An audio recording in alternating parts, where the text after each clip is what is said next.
Hello, hi dear children. Hope you all are doing well. Today we will start our new chapter, chapter 9 from biology. The chapter name is heredity. We learned in our last video that variations are really crucial for the survival of species. And asexual and sexual reproduction, which one was bringing more variation? Yes, we know that the sexual reproduction were bringing more and more variation because there involves the combination of the both the male and the female partners' genetic information. But here you can see asexual reproduction in bacteria. Each time when bacteria reproduces, we have the first generation here, it brings about very little variation. The next time for second generation, even you can see much more variation than the first parallel generation. So it's true that asexual reproduction also brings variation, but more variation you could see them in sexual reproduction and it will be get noticed. We also learned that the reason for this variation is due to the error in DNA duplication. Now in this chapter we'll study the reason behind, the principle behind this transmission of characters from parents to offspring. Like you also might get a remark that you looks like your parent or the mother. Your chin looks like your mother's, your nose looks like your father's nose. Yeah, right. These remarks is due to the underlying principles of genetics. The process of getting the parental contributions, the parental characters from parents to the offspring is termed as inheritance or heredity. And those characters which are inherited from your parents are known as the inherited characters. It could be your skin color, the voice, your physique, your eye, whatever, your skin tone, anything could be those characters. And the first scientist who studied about this inheritance, the principle behind this inheritance was Gregor Johann Mendel. He was an Austrian monk. He studied the principle of inheritance in garden pea. Garden pea, scientifically we call them as Pisum sativum. And he contributed the law of inheritance after studying or after demonstrating in the pea plant. Mendel studied on 7 characters or 7 features in pea plant like the stem height, flower color, flower location, pod color, pod shape, seed color and seed shape. So he studied on this observable 7 characters. For each character there was 2 traits, 2 contrasting traits. For example, for the plant height as a character, plant height, there were 2 traits. One is a tall trait and a dwarf trait. For the flower color, again that's a character, 2 traits were there. One is a purple color trait and that's a white color trait. For the seed shape, again that's a character, it has 2 traits. One is a round trait, round shape, that's a trait, and wrinkle shape, that's again a trait for them. So for each character, 2 traits were there. So he studied on 14 traits or 7 characters. He termed this trait as dominant trait and the recessive trait. So what's the dominant trait? The trait which are expressed, which dominates the other trait are called the dominant trait, which is expressed always in capital letters. Whereas the recessive traits are those traits which always remain hidden, which cannot be expressed, and it is expressed in small letters. For instance, in the case of height, that's a character, we have 2 traits like I told you. One is the tall and the dwarf. Tall is a dominant trait while dwarfness is a recessive trait. Tallness is always represented as capital T, while recessive character dwarfness is represented as small t. And here comes the capital T, small t. What they represents? You said it right, it is the tallness. So for a tallness, we have 2 types of genotype. That's a capital T and capital T, small t. While for dwarfness, you can find only one combination, that's small t. So what's genotype? Genotype are the genetic constitution, genetic mix-up of an individual. Like capital T is a genotype, capital T, small t is again a genotype. While phenotype is the external look, the visible appearance of an organism. Like you can say tallness, shortness, roundness of a seed, purple color of the flower, all are phenotypic character. Also you could see capital T written as there are same letters for them, same alleles. So those characters or those genotype we call them as a homozygous individual. While capital T, small t, capital R, small r, right, all shows again a dominant character, right? They are said to be the heterozygous condition. because they have two different alphabet, two different alleles for them. So now let's move to the Mendels experiment. Mendel has performed the monohybrid test or a monohybrid cross.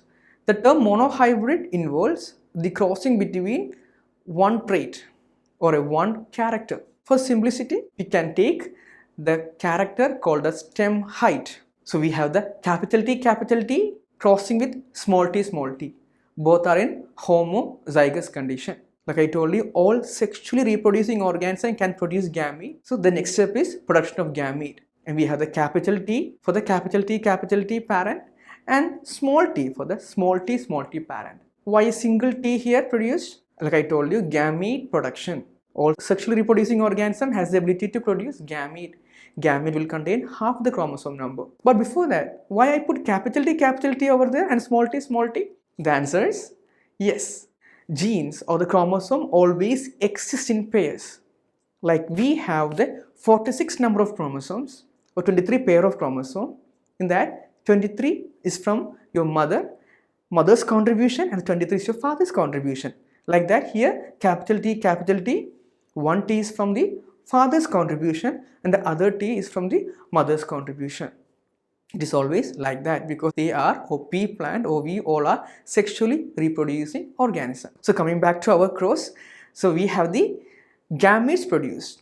Now the next step is fertilization. The capital T and the small t will fuse to produce capital T, small t. That's a F1 individual, also known as the filial one. Could you guess the phenotype, the visible external appearance of that individual? Yes, that's right. They are tall plant because they have the trait capital T in it. That's a dominant trait. It will hide the expression of the small t. Now Mendel further extended his studies and he gone for the next set of experiment with the F1 plant. For that, he had done crossing between two F1 plant, that is capital T small t crossing with capital T small t. Again does the gamete formation. Here there are two types of gametes produced. Since there is a capital T and small t in the parent, so there are chances for two gamete production. So we have two types of gametes, capital T and small t. And in the F2, that's filial 2 generation, you could see offspring with capital T, small t, again capital T, small t and small t. You can even represent them much more simple manner in a square called that as Punnett square, named after scientist called Reginald Punnett. So Punnett board gives you much more easier way to analyze the F2 generation. So in this board, you can place the gametes in the column and also in the rows. And after all, everything is same. You can show them much more simpler manner of fertilization here. And here, out of 4, you could see the first one is capital T. It is a tall plant. Then comes the capital T. 2 capital T small t's are there. They are indeed again tall plant. Then last column, you have the small t. That's a dwarf plant. So genotypically, that's genetic constitutions in that Punnett board. You can find the 3 types of genetic constitutions are there. They are capital T, small t and small t.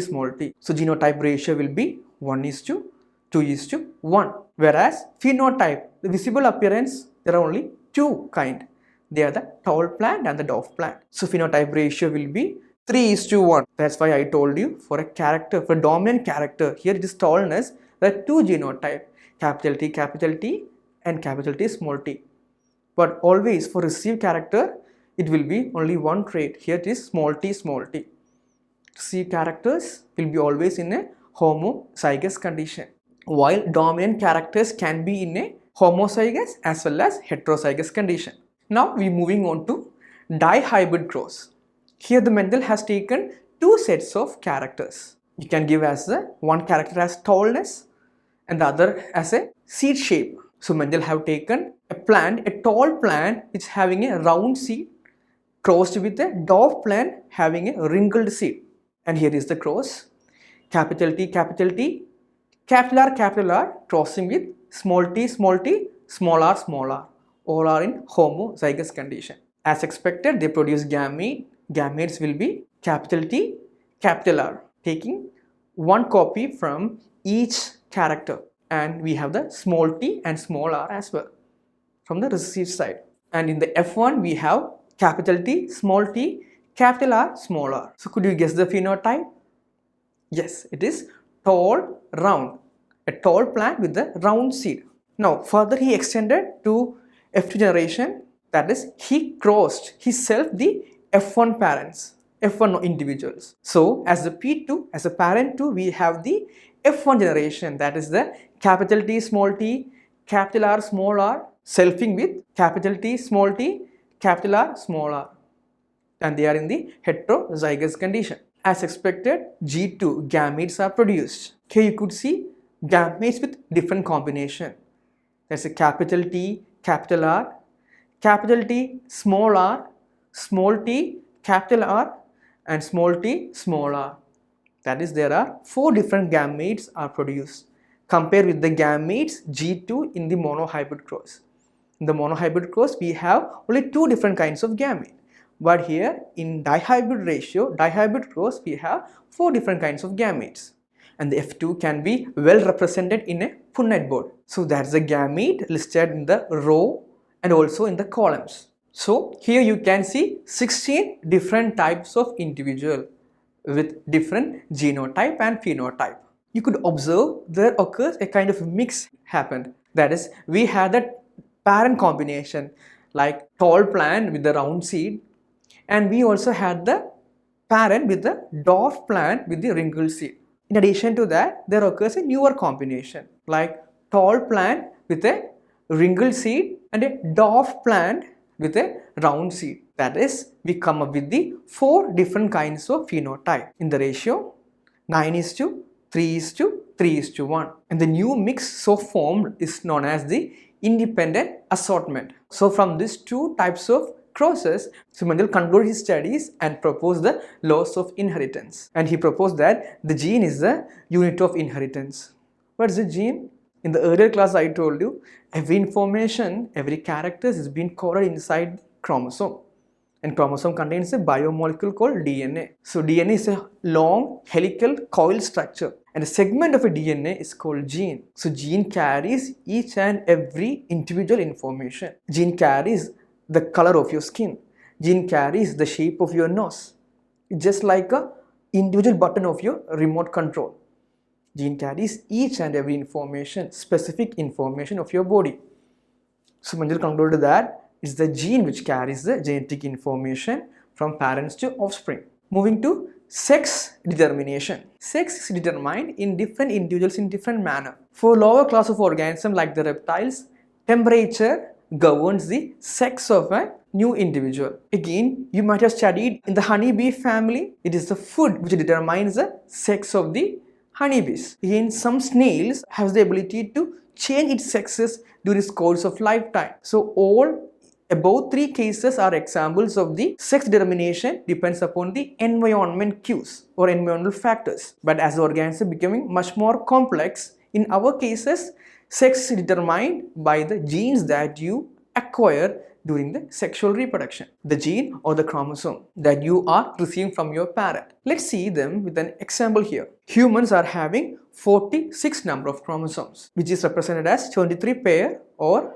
44 plus XX for the female and 44 plus XY for the male. The number 44 represents the autosomes or non-sex chromosome, while XX and XY represents the sex chromosome. So you could say females are perfect, means they have perfect pair of double 2X chromosomes, whereas males are a bit imperfect, that is they have the 1X and Y, 1Y chromosome. Y being much more smaller, and it's not a perfect pair for the X chromosome. So the female are represented as, or females are having 2X chromosomes, while male is having an X and Y chromosomes. So during gamete formation, female produces 2 types of 22 plus X gametes.